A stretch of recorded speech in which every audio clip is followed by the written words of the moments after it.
Welcome sa Philippine Island Weather Update. Lagi ninyong kasama sa Balitang Panahon ngayon.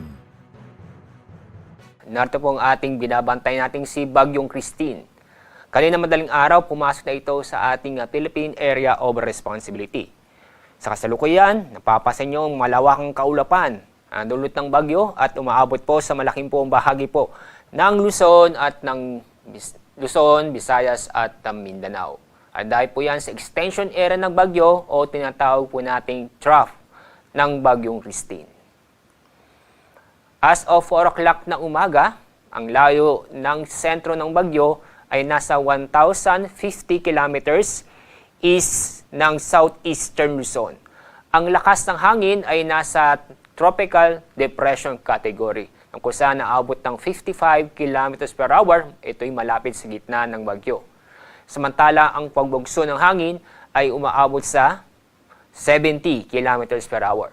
Inaasahan po natin itong kikilos sa direksyong west-southwest sa bilis na 30 kilometers per hour o sa mga katuwid lalapit sa ating bansa at maaaring patungo sa northern Luzon. At kasalukuyan po na nakakaranas po tayo ng pamisam sa malakas na pag-ulan, lalo po sa Visayas at ganoon din sa Mindanao, at ganoon din po sa may Quezon, dahil po yan sa trough ng Bagyong Christine. Sa ating forecast track ng Bagyong Christine, katulad mo sinabi ko kanina, maaaring po ito'y patungo sa northern Luzon ang Bagyong Christine. Mula ngayon hanggang sa mga susunod ng araw, inaasahan po natin itong lalakas ang Bagyong Christine.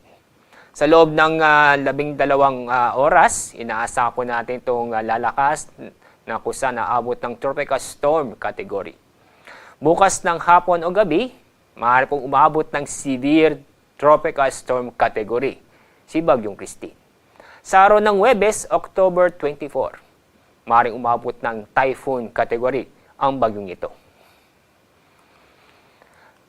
Kapag hindi magbabago ang kanyang track, posible pong maglandfall ang Bagyong Christine o yung gitna nito sa pagdating ng Biyernes, October 25, sa northern Luzon. Dahil po sa Bagyong Christine, nagtaas po tayo ng tropical cyclone wind signal number 1 sa Catanduanes, northeastern portion ng Northern Samar at northeastern portion ng Eastern Samar. Ang mga lugar nito ay inaasahan po natin na makakaranas ng maulan na panahon na may kasamang pamisa-misang malalakas na pag-ulan. Ngayong araw, inaasahan tayo na malalakas na hangin na dahil sa bagyong ito. Ang mga lugar po na makakaranas ngayong araw ng malalakas na hangin ay sa southern portion ng Palawan, Siquijor, Bohol, Zamboanga Peninsula, Northern Mindanao, Dinagat Islands, Surigao del Norte, Agusan del Norte, Barm, Sargani, Davao del Sur at Davao Oriental. Bukas, inaasahan pa rin tayong malalakas na hangin sa Palawan, Romblon, Aklan, Antique, Negros Island Region, Bohol, Zamboanga del Norte, Northern Mindanao, Southern Leyte, Dinagat Islands, Surigao del Norte, Agusan del Norte, Sarangani, Davao del Norte at Davao Oriental.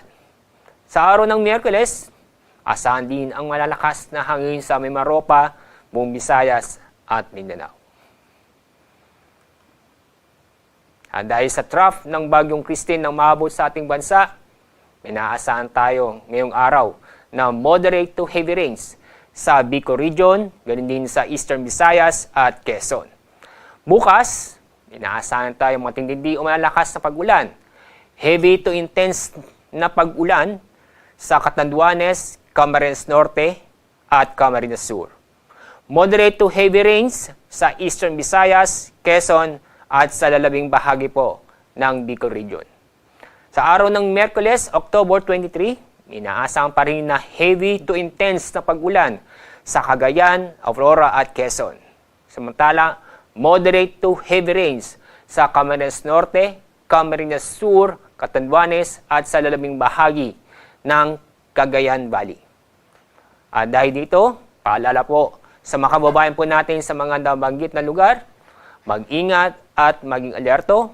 Alamin po ang ligtas na lugar dahil sa mga pag-ulan, lalo pa yung matitindi at nalalakas sa pag-ulan na posibleng magdulot ng pagbaha o pagguho ng lupa. Lalong-lalo na sa mabababang lugar, malapit sa bundok at malapit sa ilog.